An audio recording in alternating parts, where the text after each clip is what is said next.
Boa noite. Agradecemos a Deus por mais uma semana, mais uma oportunidade de estarmos aqui reunidos para refletirmos o Evangelho e especialmente como o Evangelho é para essa reforma íntima, relembrando que nós vamos aqui fazendo comentários não como lições, na verdade. A nossa fala deve ter um tom de espelho. Então, se a gente conseguir espelhar, quer dizer, cada um olhando para a fala, se enxergando, né? Dá certo. Tá? O negócio é sinestésico mesmo. Estou misturando essa mistura de ver e tocar e falar, é tudo junto mesmo. Esse evangelho aqui, esse trechinho, buscar e achareis, o pessoal que está acompanhando pela internet, é o canal Transmutação Renato, lá no YouTube, né?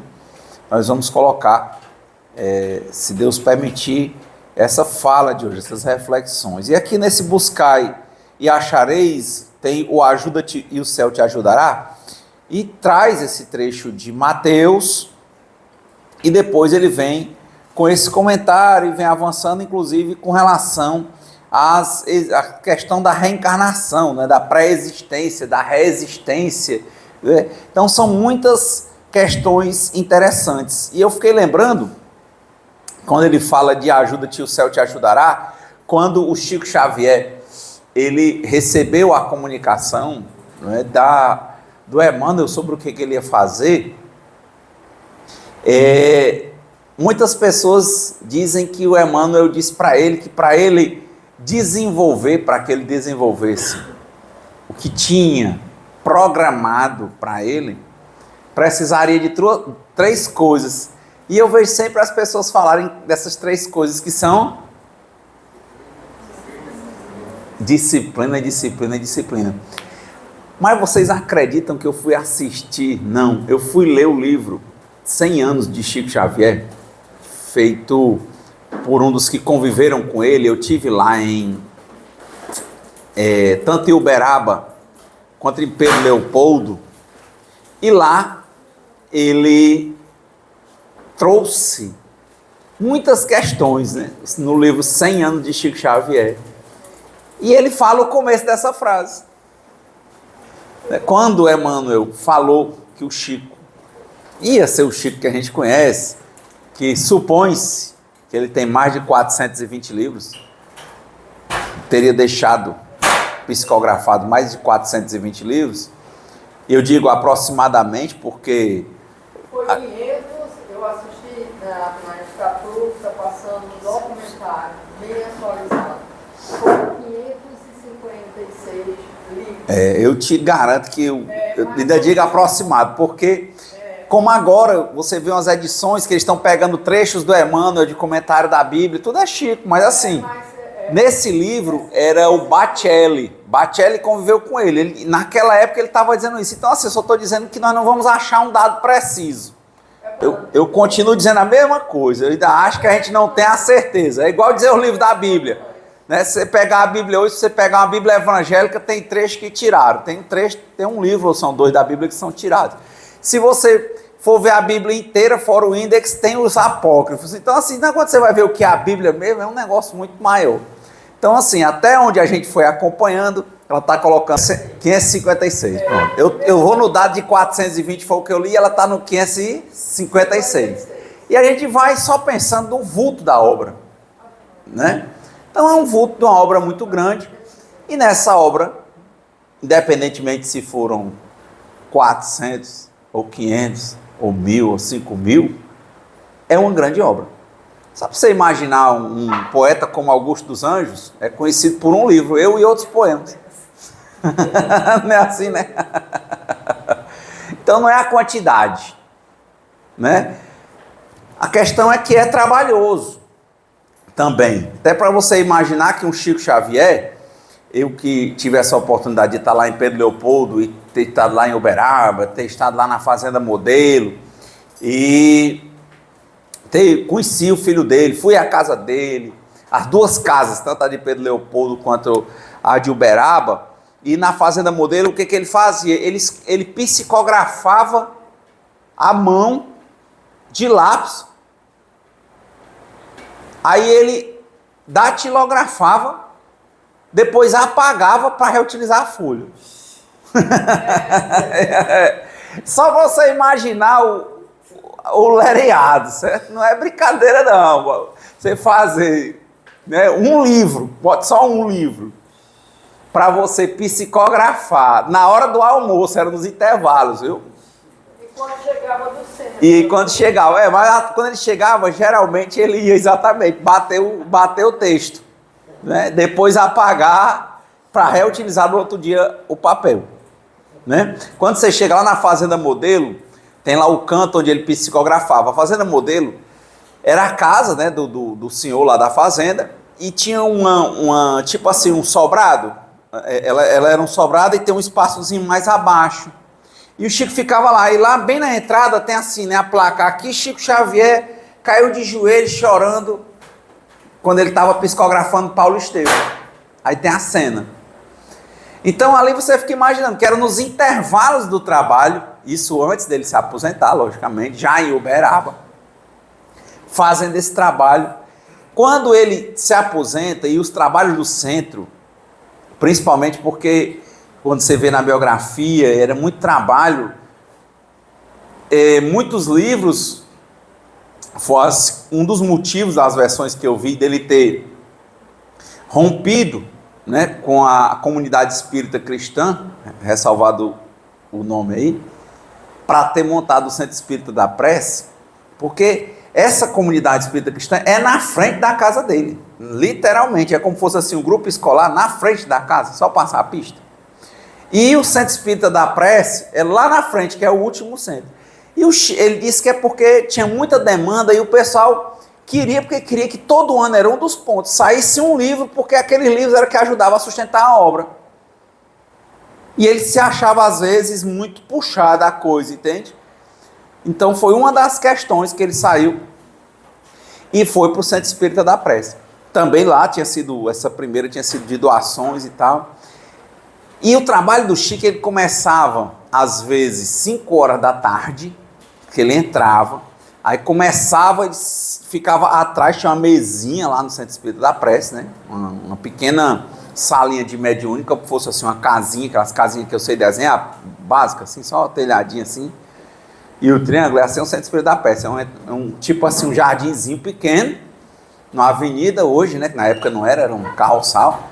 Aí você entra, aí tinha assim, uma janelinha, uma mesa, umas cadeirinhas, né? E atrás dessa sala onde tinha a mediúnica, tinha uma salinha onde ele ficava receitando. Antes dele entrar para a mediúnica, ele começava a fazer receita na mão. Receitando pessoas, receitando. Depois ele entrava na mediúnica e depois atendia as pessoas, aí vinha a psicografia das cartas, depois vinha a leitura das cartas. Às vezes a coisa acontecia de 5 da tarde às 5 da manhã. Então eu estou só mostrando para vocês que não é só escrever livro, é atender as pessoas, é participar da mediúnica, fora as entrevistas. Chegou um tempo da idade dele que o médico recomendou que ele se afastasse, porque a questão, ele não aguentava fisicamente, ele teve que se afastar por ordem médica, né? Fora o problema que ele tinha, disse que ele tinha um problema na vista, que doía muito a cabeça dele, né? Fortemente. Então, quer dizer, fora ele ser arrimo de família, ele era um servidor público da época, hoje lá é a Universidade Federal de Minas Gerais. Ele trabalhava na fazenda como contador do leite, essas coisas. Ele ficava sendo o que fica tipo um contínuo, né? Um conferente, certo? Ele era conferente na Fazenda Modelo. Ele ficava conferindo quantos litros de leite, quantos gatos, quanto não sei o quê. E era o serviço dele. E batia aquilo na máquina, datilografava e tal. Então, quer dizer, arrimo de família, numa família com muitos irmãos, problemas na família, né? Aquele problema que fez ele sair de Pedro Leopoldo para Uberaba, que era foi o sobrinho dele, que depois acabou desencarnando numa situação muito difícil, brigas em família, teve que mudar de cidade, ele pediu a transferência como servidor público federal lá de Pedro Leopoldo para Uberaba. E dentro dessas questões todas aí, fazer livro, trabalhar em mediúnica é muito serviço. Então, quando eu estou começando a nossa fala, é dizendo assim, poxa, não é assim, buscar e achareis, ajuda-te que o céu te ajudará. Quer dizer, quando ele foi ter contato a primeira vez, ressalvado o engano aí das datas, ele tinha por volta de 17 anos.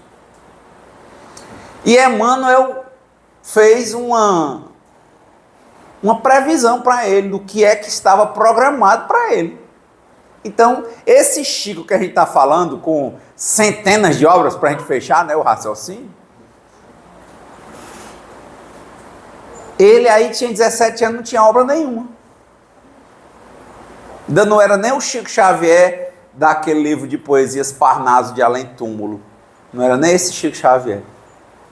Então esse menino, né, de 17 anos, o Emmanuel, para esse menino o Emmanuel disse o que é que ia ser da vida dele, das dificuldades, da obra que ele ia deixar, dessa grama. E se ele não quisesse, ele, como ele dizia mesmo, eu sou o capim, se eu saio, o outro entra. Como diziam que quando ele saísse de Pedro Leopoldo, o Centro Espírita Luiz Gonzaga ia se acabar, e ele deixou uma pessoa que era analfabeto, que foi atendido no centro, que ficou lá cuidando, e a pessoa disse que não tinha condições. Disse, não, se Emmanuel está dizendo que é você que vai ficar, é você. E até hoje o Centro Espírita Luiz Gonzaga existe. Ele disse, não sou eu.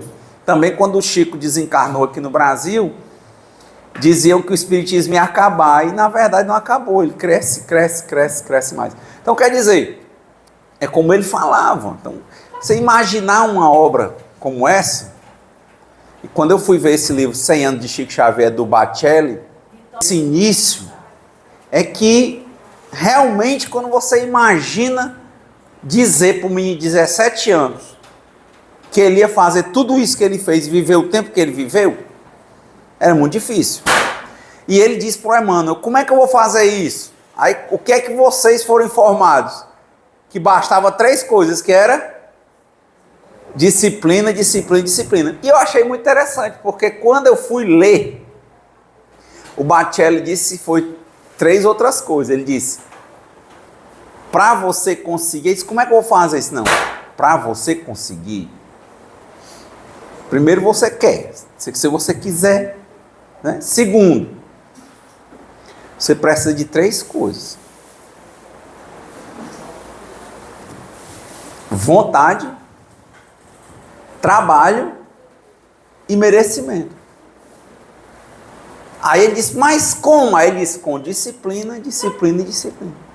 É vontade, trabalho e merecimento. Então, essa é a primeira questão. Quer dizer, ajuda-te que o céu te ajudará. Quer dizer, para um menino de 17 anos imaginar o que ele fez, o que ele ia fazer, não dava. Mas, de fato, com vontade, trabalho e merecimento, dá certo. Mas não tem que te ajudar? Ajuda-te. Primeiro é vontade. Se você não quer, não dá. Esse é um primeiro ponto. Allan Kardec também, quando Kardec desencarnou, foi um negócio tão difícil, porque o Kardec é muito antes do Chico Xavier. E eu tive também a oportunidade de estar lá em Lyon, onde ele nasceu. Hoje, a casa onde o Kardec morava, tem a rua, mas a casa, a rua foram transformando, não existe a casa. Depois de Lyon, aí ele vai para Paris. Lyon é um canto grande lá. Aí foi para Paris. Esses trabalhos dele, ele não era um homem rico, trabalhando tipo contador, para sustentar, né, a vida dele, ele, a esposa.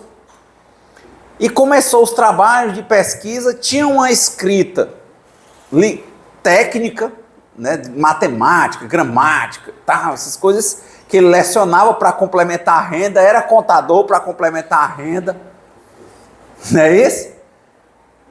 E o Kardec tinha uma produção técnica, ele, o aluno de Pestalozzi, e eu tive a oportunidade também de ir lá em Yverdun, lá na Suíça. Lá é bem pequenininho, Verdun. Totalmente medieval, tem um lago bonito. Kardec estudava ali medieval mesmo. Aí vai Lyon, Paris, pelejando com a vida. Tinha uma produção aí, naquela época, muito mais difícil produzir textos. E ele tinha uma produção, por isso que o nome dele é um pseudônimo, né? O nome real dele é, ressalvado engano, Hippolyte Denisart Rivail. Não é isso? Hippolyte Denisart Rivail.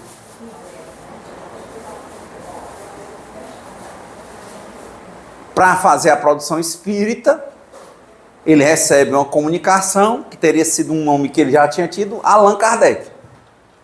Então, além do trabalho, das dificuldades para se manter e manter a esposa, ele assume a obra espírita. Ressalvando também os enganos de data, porque já faz tempo que eu fui para esses lugares e que eu li essas biografias, mas eu acho que do dia que o Kardec conheceu a primeira mesa girante ao dia que o Kardec desencarnou, eu acho que só foram 14 anos.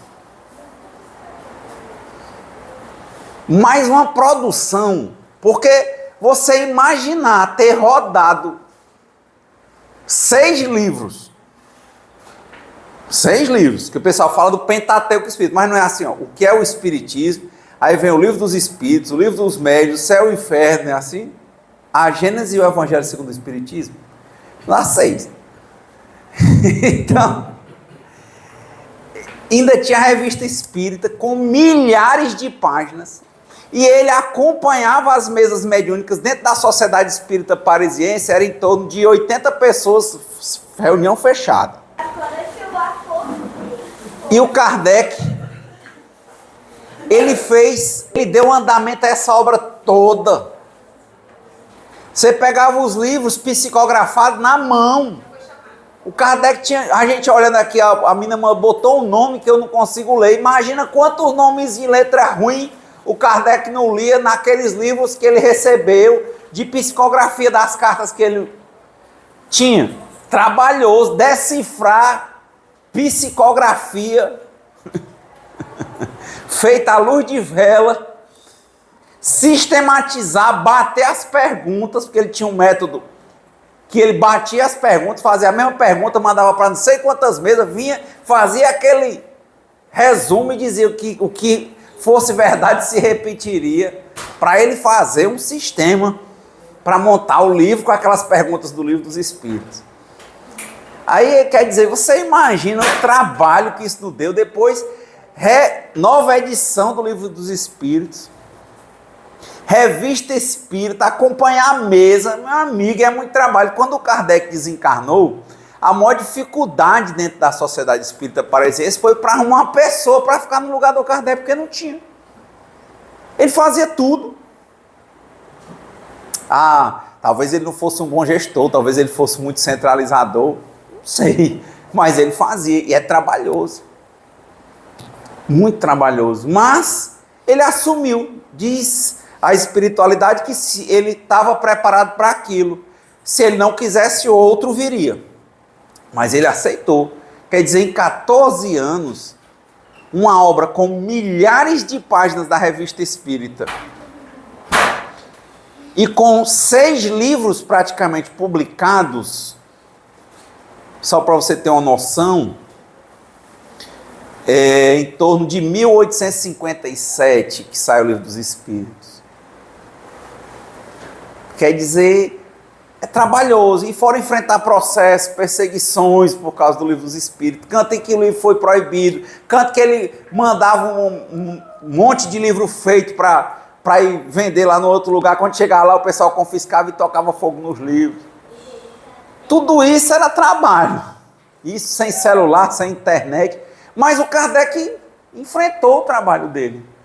Quer dizer, quando eu olhei para a obra do Chico, olho, na condição que o Chico vivia, realmente, se eu fosse um menino de 17 anos, na situação pobre que ele estava, com a dificuldade daquela época, realmente seria assustador.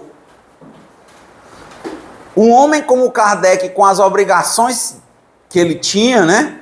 Para ele assumir essa questão espírita, que ele se dedicou absolutamente por 14 anos, até ele desencarnar, também era assustador. Mas ele fez. Quando eu fui visitar a Mansão do Caminho, e eu acho que aí, como a gente está falando de espelho, vocês devem estar imaginando quantas coisas difíceis devem estar passando na vida de vocês, quantas coisas difíceis que vocês já devem ter passado, que vocês achavam que era impossível. E quantas outras coisas que vocês devem estar passando agora, que vocês estão achando que está na casa do sem jeito. Porque para mim o espelho é isso, não adianta ficar contando história, querer ser o certo de data, certo de número. Não, isso aqui é para ser um espelho na reforma íntima. Só estou dizendo para vocês que eu vejo como é difícil. Reconheça a dificuldade do processo de fazer uma obra desse tamanho. Mas eles fizeram. Quando você imagina um Divaldo Franco, tive lá na Mansão do Caminho olhando o tamanho daquilo ali. É como se fosse, você chega na... Divaldo é de Feira de Santana, mas a Mansão do Caminho é em Salvador. É num bairro muito pobre chamado Pau da Lima. Você chega em Pau da Lima, numa rua bem estreitinha. Sabe aquelas ruas assim, você já andou ali na Nossa Senhora das Graças do Pirabu, aquela rua principal, que é um bocado de gente andando assim pro lado e pro outro? É a avenida lá de Pau da Lima. Desse jeito, as calçadas estreitas, gente andando ali no Reino, principalmente no teu Reino, ali perto do trilho, perto do rio Mar Kennedy, né? Isso assim, né? Bem estreito, um monte de gente passando. Aí quando você chega, quando você vê um paredão, um portãozão bem grandão no meio desse negócio. Quando abre aquele portão, parece a Unifor, gente, lá dentro. É outro mundo. Sério? Não é bonito, né, Unifor? Pois pronto, você tá nesse negócio lá. Quando eu disse que eu ia a Pau da Lima, todo mundo dizia assim, rapaz, perigoso, não vai pra lá não. Eu vou. Aí quando eu cheguei lá, quando aquele portãozão se abriu, olha lá, tudo asfaltado, várias salas, várias casas que as mulheres cuidavam das pessoas, atendiam em torno de 4.500 pessoas. Dizem que o Divaldo chegou a adotar 650 crianças e hoje atende café, almoço e janta, por uma parte, 4.500 crianças. É muito, viu?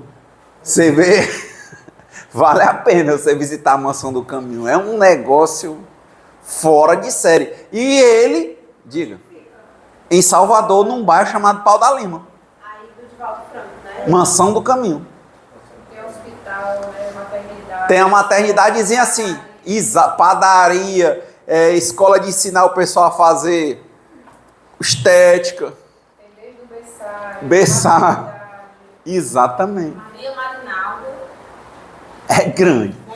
Monique Reis, Tailane Chaves, Cleide Marques, Cleide Lane, Wislane Barros e Nilce Almeida. Aí você olha pro Divaldo Franco. O homem tem quase 100 anos. Tem 90 e tarará. No livro constava que ele tinha feito, registrado, mais de 13.000 palestras. Você bota 13.000 dividido por 365 dias, que é um ano, você vai ver um bocado de ano aí, como fosse palestra todo dia. Houve época da vida do Divaldo que ele fazia 200 viagens por ano.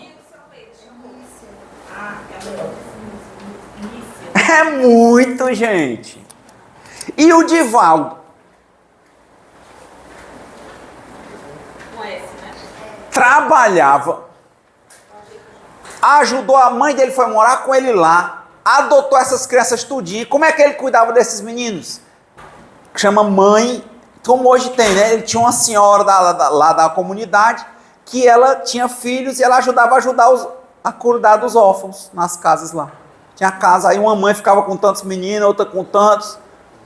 Então o menino dela, filho biológico, usava da estrutura e ela ajudava lá, voluntária, também a cuidar de tantos meninos. E assim ele foi cuidando. E no dia que eu estava lá, vocês tem um vídeo que eu fiz, você bota assim, acho que Clausenato, Mansão do Caminho. Eu estava lá com uma das primeiras meninas que ele adotou. Ela é uma senhora já aposentada, e ela disse para mim que todos os irmãos dela são formados. E eu tinha ido lá uma semana antes, tinha sido o aniversário do Divaldo. Ela me mandou as fotos, tudo, meu amigo, é gente demais. Então, quanta gente uma hora dessa está trocando, deixando de ter filho para ter pet, porque diz que gente tem, dá trabalho, né? E o Divaldo só no peito e na raça, mais de 600 adotados. E essa senhora disse, todos os meus irmãos são formados.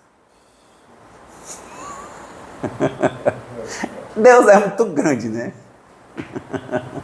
Quer dizer, eu sozinho não sou nada. Quer dizer, você sozinho você não é nada. Mas você com Deus, você é invencível. Ajuda-te, que o céu te ajudará. Não se desespere, você não está sozinho. O que aparecer, viver, está aprendendo, em frente o que está acontecendo. Vamos lá. O que é que tem para hoje?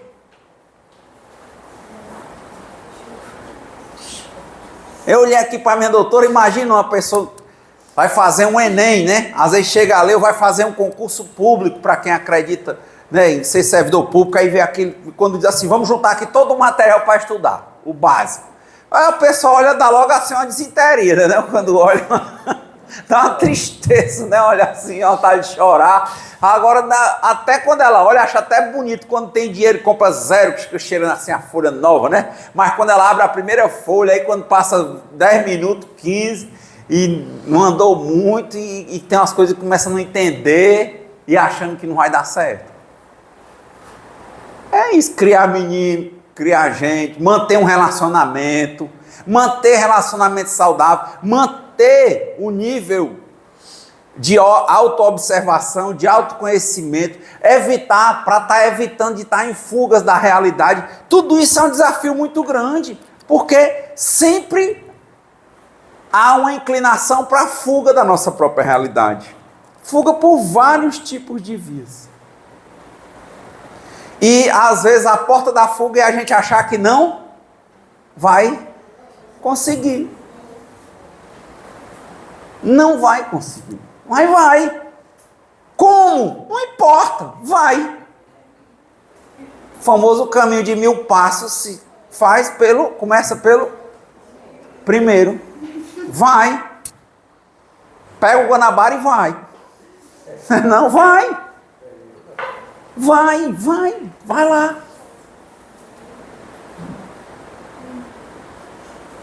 Ajuda-te. Ó, que o céu te ajudará. Sabe, cada coisa dessa, vou dar um exemplo, mais um, né, que eu vivi. Eu fui criado, vou contar a história, que em outra fala eu já falei como é que eu fui criado, é tudo meio distorcido. Mas assim, só quero dizer que uma parte do negócio é que meu pai tem uns 10 irmãos ou 11, e eu não conhecia nenhum, e nenhum primo, nem ninguém. Isso porque minha mãe é aqui perto de Sobral, e meu pai vinha lá dos Inhamuns, é longe, um canto pro outro, não é isso? E eu tinha muita vontade de conhecer esses primos e esses tios, os que tivessem vivos ainda e tudo. Tinha um primo que eu conheço, tem um primo que eu conheço, aí sempre ele prometia que a gente iria, sempre que eu me organizava para ir, não dava certo. Aí quando foi um dia que eu estava para ir, ele disse que não dava certo, sabe o que eu disse? Eu vou sozinho, peguei o carro e vou. Assim, chegar lá em Tauá, Arneróis, Catarina, é aquilo ali, Planalto. Se não chegar, eu sei que Tauá deve ter hotel. Não achar ninguém, eu pego, ou eu vejo, não vejo.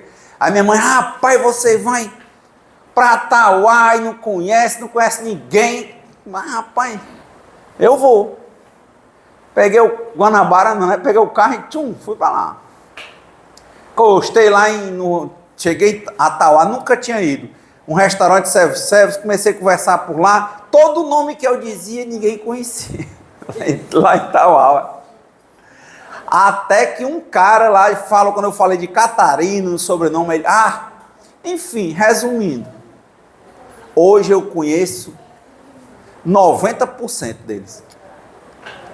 Cheguei lá, eu sei que eu fui para casa, cheguei, o cara disse, não, tu chega lá procurando, tem um comércio assim, eu disse, não, eu vou logo deixar minhas coisas no hotel. Eu disse, deixe não, porque se você for primo dele mesmo, quando chegar lá, ele não deixa você voltar não. E foi assim. Eu já, em um ano, já é a terceira vez que eu vou, e não acabo de conhecer gente. E bem tratado e tudo. Quanta gente topa num negócio desse e não vai? Porque acha que não vai dar certo. Não era o programa do Silvio Santos? Vamos abrir as portas da esperança, não era assim? Não tinha.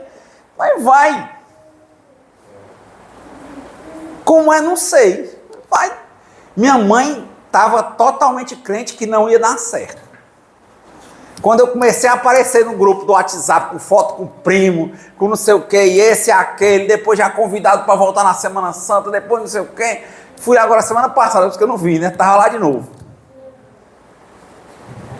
Parece impossível. Parece impossível pelo contato, né? Parece impossível porque você acha que as pessoas não vão te receber bem. Parece impossível porque talvez não vão te conhecer. Enfim, um mundo de coisa na sua cabeça que chama crença limitante. Meu amigo, eu vou.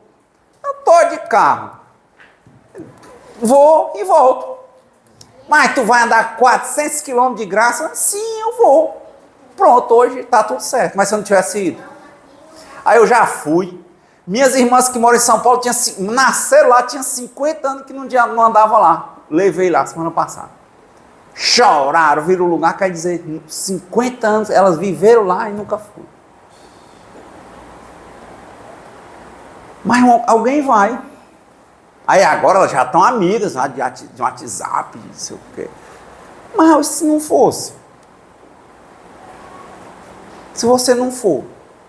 Ou seja, se você não exercer o seu papel na sua vida, se você não assumir as rédeas da sua vida, se você não fizer o que você tem que fazer, porque você acha que é difícil, impossível, porque você se identificou com a condição que você tem hoje, porque você acha que você não é, mas de novo, você realmente sozinho, você não é nada não, mas se você estiver com Deus, não tem limite. A mesma coisa é uma montanha quando eu vi.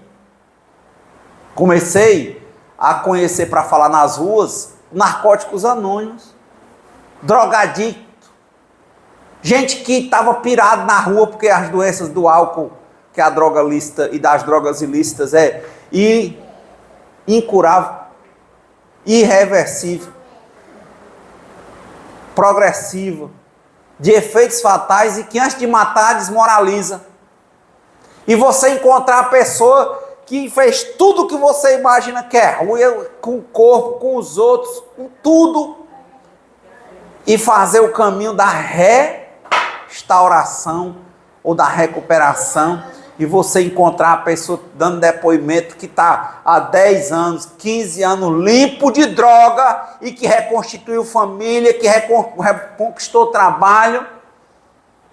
Se você acha que é impossível um Chico fazer mais de 100 livros, um Divaldo fazer mais de 13 mil palestras, um Allan Kardec no século XIX, início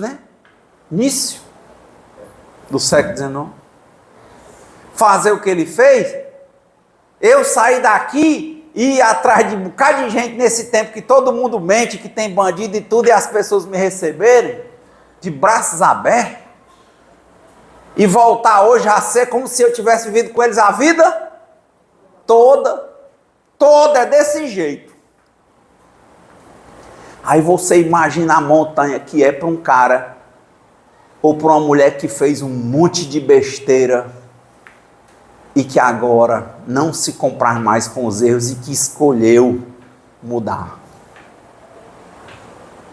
E saber que perdeu o nome, né? Porque a coisa antes de matar desmoraliza, não tem mais moral, não tem mais nome, não tem mais nada. E ele está saindo, ou saindo de um presídio, ou saindo de uma internação,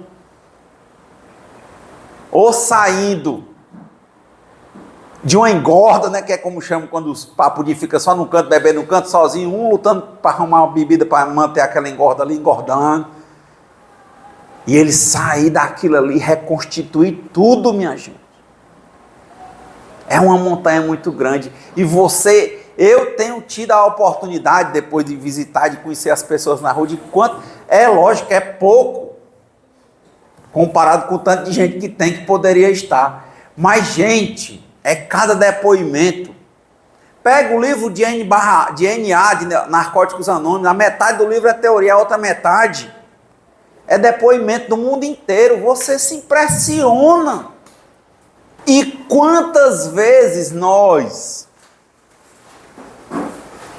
às vezes com as melhores condições, não estamos achando que não é possível e nos comprazemos, por exemplo, com falhas emocionais, nos embalamos na lama da tristeza, ter dinheiro no bolso, está com uma boa compleição física, e nós estamos nos autodestruindo.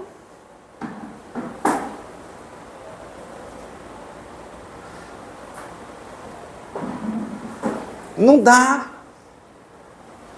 Ajuda-te, que o céu te ajudará. Hermes Trismegisto falava isso: a voz da sabedoria, ela vai aos ouvidos do entendimento. Abra. Antigo Testamento é a mesma coisa. Procure, encontrará, bata e a porta vai ser aberta, mas você tem que querer. Livre arbítrio. Renato, você não fica triste? Que conversa. Agora, no processo de vigiar e orar e de se autoconhecer, haverá e existem muitas crenças limitantes. Todo dia, no meu processo de meditação, de inventário diário do que eu estou fazendo e tudo, eu já começo o meu dia, porque para mim o dia inteiro é meditação, mas eu tenho minha meia hora de meditar. Na hora que eu acordo, hoje foi de 5 às 5:30. Então ali, a pessoa não, meu amigo, o meu modo é só o seguinte: eu quero só ver, eu fico olhando o que é que está se passando dentro de mim. Toda hora eu fico olhando o que é que está se passando dentro de mim. E já vou prestando atenção. Mudando a compreensão, não é uma disciplina, não é uma forçação de barra, não é uma adaptação, é uma compreensão. Todo momento eu estou tentando compreender o que está acontecendo comigo. Porque se eu não me ajudar, quem é que vai me ajudar? Quem é que vai me ajudar?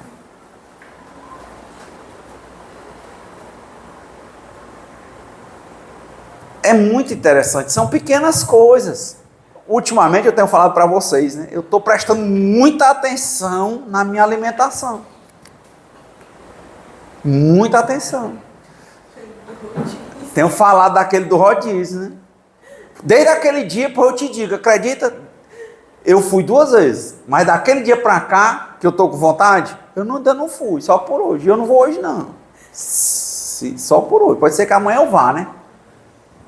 Domingo eu falei, mas por que eu falei? Porque eu estou com vontade. Mas eu olho e penso assim, eu estou com vontade mesmo? Aí quando eu vejo que eu me alimento de qualquer coisa, já não é a mesma vontade. Quando eu olho mais, eu vejo que eu estou ansioso com alguma coisa, ou eu estou insatisfeito com alguma coisa, eu estou querendo viver de passado ou controlar o futuro. Aí eu estou vendo que, na verdade, eu não queria comer pizza muito. Eu queria era comer as minhas emoções. Quando eu vejo, a minha vontade de ir passa.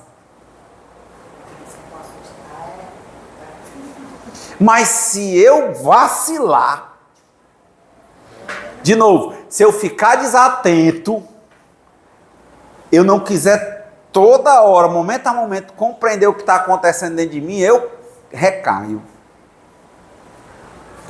E essa questão de subir o monte, olhar para o monte chega a dar uma tristeza, mas quando a gente vai subindo devagar, o tempo, quando você vê, está lá em cima. É muito interessante. Quantas coisas, você diz assim, olha, eu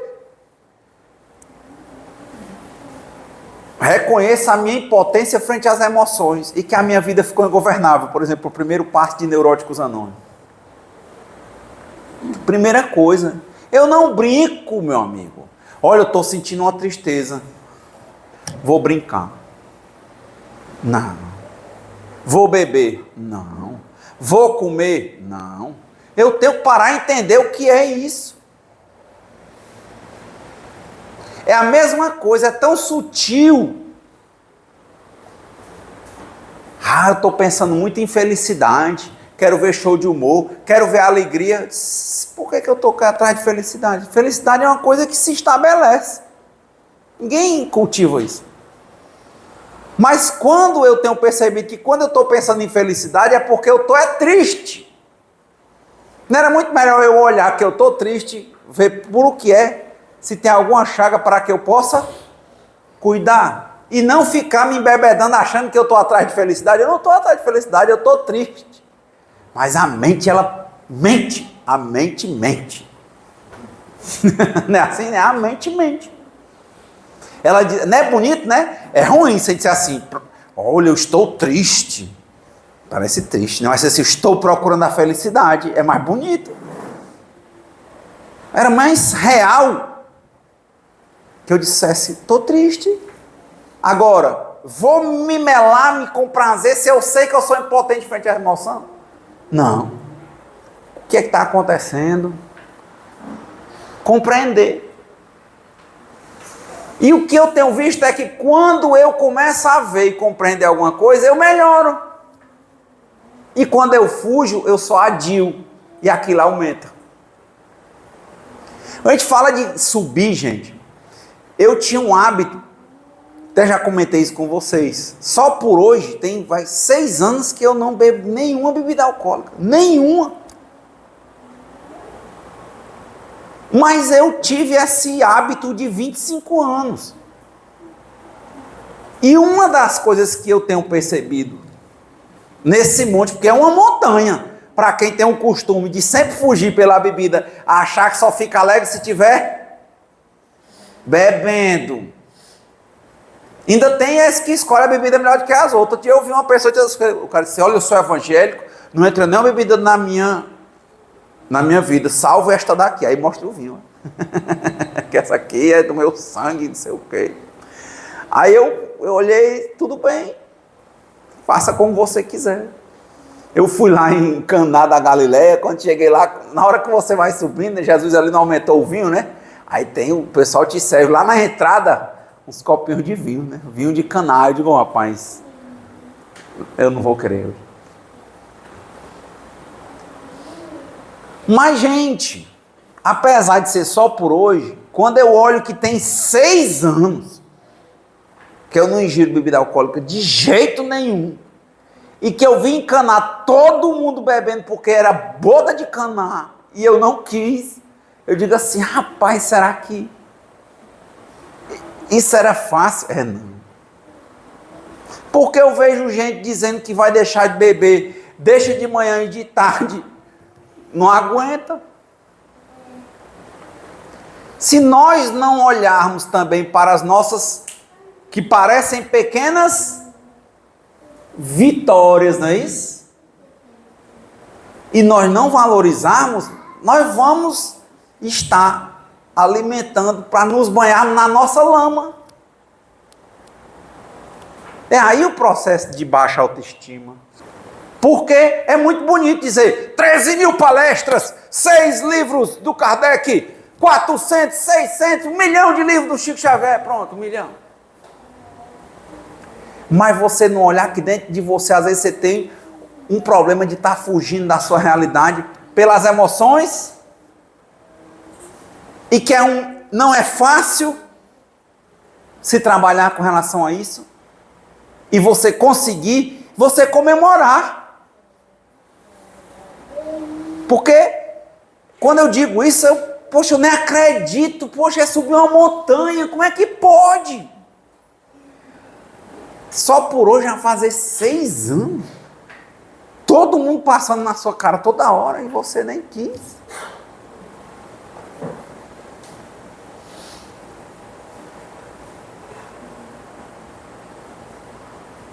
Quantas vezes? Mas se eu não for olhar... minha irmã chegou, me viu meditando, ela gosta muito de ler, e eu estava sentado naquela posição, tipo Lótus, né? E ela dizendo, por que a posição assim? Porque ela disse, minha filha, eu nem sei para quê. Eu sei que eu percebi que, eu acho que eles são inteligentes, porque você fica tão travado que se você dormir, você não cai. Fica bem durinho. E eu disse, mas sabe por que eu gosto de ficar nessa posição? Porque estica a minha coluna. E ela pensando que era tanta coisa, que era o centro da terra, não sei o que. Eu digo, rapaz, não sei não. Eu não sei se vocês estão conseguindo captar o que a gente está falando. Mas, como existe isso dentro da gente, só é grande, só é verde o jardim dos outros. Só é grande o Divaldo, só é grande o Chico Xavier, só é grande Jesus, só é grande o Allan Kardec. Não, no dia que você tem uma tristeza que você lidou com ela, você foi grande. No dia que você viu que tinha uma fuga dentro de você, que você conseguiu não fugir, você foi grande, comemore. Se você entendia que usava o álcool para fugir, e você disse, não vou fugir, você está sendo grande. Não é o álcool, é o ego, a fuga. E para tudo isso tem que ter o ajuda-te, que o céu te ajudará. Mas se você não quer, se você normaliza a tristeza, a raiva, qualquer coisa esculhamba todo mundo, depois não quer reconhecer, não quer pedir perdão, não quer se desculpar,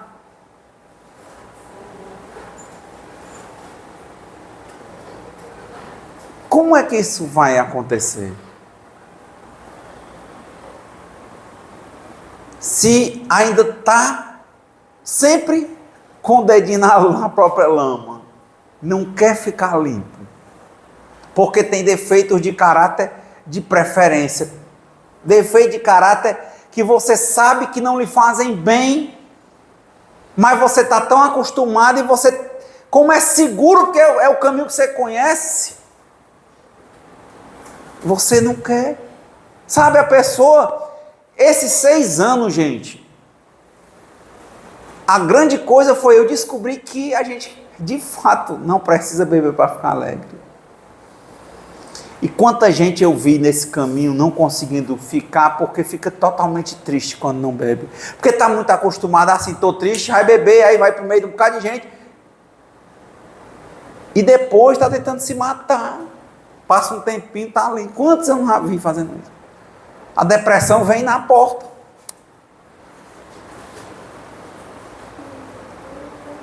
E só por hoje eu não estou com um pingo de vontade de beber. É muita generosidade de Deus. Mas eu tenho que todo dia dar o primeiro passo. De ver, de reconhecer. E não dizer que é besteira não. Como eu falei, eu sei que não é fácil.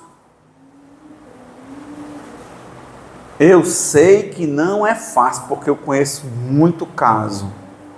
Muito mesmo. E por dar o primeiro passo, eu não posso dizer por amanhã, eu digo só por hoje. Mas é impressionante quando você olha e já faz algum tempo.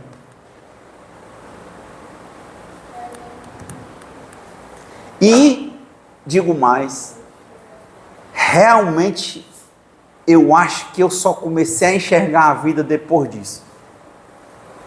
É mais claro, mas para passar o primeiro momento é difícil.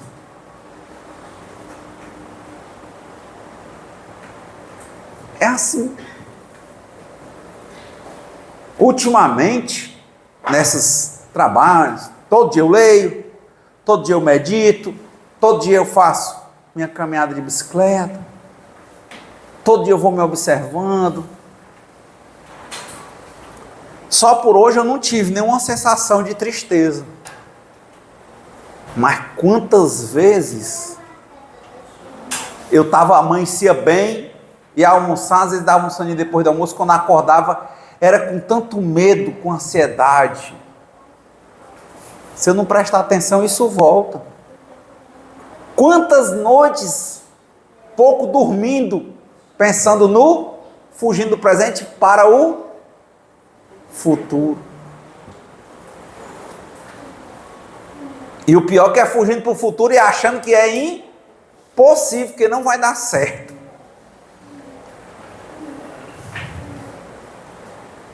É isso. Sabe por quê? O começo da história eu falei de 3 pessoas. Quem foram? Chico Xavier, né? Chico Xavier, Divaldo Franco e Allan Kardec. Pois é. Porque sabe por que o Chico Xavier foi para o Espiritismo? Porque Chico Xavier, para você ver, ninguém chegou aqui pelo amor. Tem as 2 portas, né? Amor e dor, mas esses aí não. O Chico, uma irmã dele estava completamente louca e não conseguia tratamento, e disseram que no centro espírita que tinha lá em Pedro Leopoldo ia ajudar, e ele começou a frequentar para ajudar a irmã e ficou. O Divaldo Pereira Franco, se vocês não sabem, tentou suicídio várias vezes. O Divaldo Pereira Franco, depois que a irmã dele morreu, ele também era adolescente. Ele perdeu completamente o movimento das pernas. Não é isso? E não tinha quem curasse. E indicaram a ele um centro espírita. E foi lá que o Divaldo encontrou isso. Andava direto com esse casal. Quando esse casal saiu de Feira de Santana e foi para Salvador, ele, com medo de voltar a ficar deficiente, acompanhou o casal.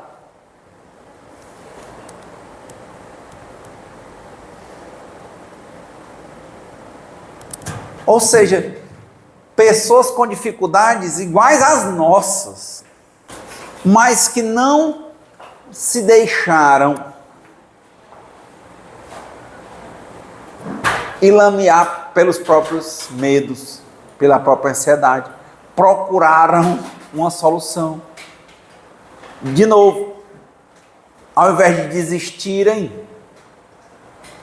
eles usaram o livre-arbítrio, se ajudaram, e hoje a gente conta a história de que eles se ajudaram e o céu também os ajudou. Por que que com a gente vai ser diferente? Por que que com a gente é diferente? Não é. Não é. É uma coisa quando eu escuto pregações evangélicas que eu acho muito bonito, quando eles dizem, né, que estão na dependência de Deus.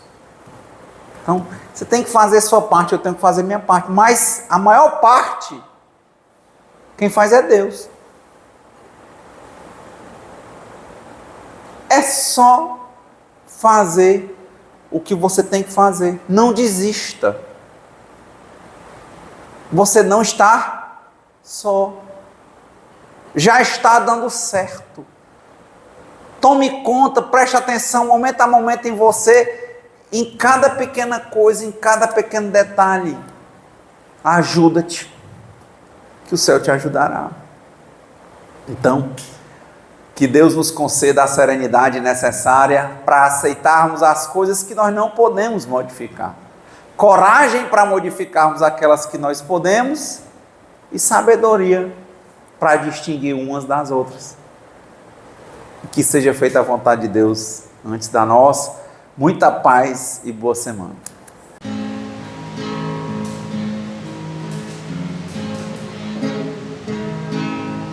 Quem espera que a vida seja feita de ilusão pode até ficar maluco ou morrer na solidão. É preciso ter cuidado pra mais tarde não sofrer. É preciso saber viver. Toda pedra no caminho você deve retirar. Uma flor que tem espinho você pode se arranhar. Se o bem e o mal existem, você pode escolher. É preciso saber viver.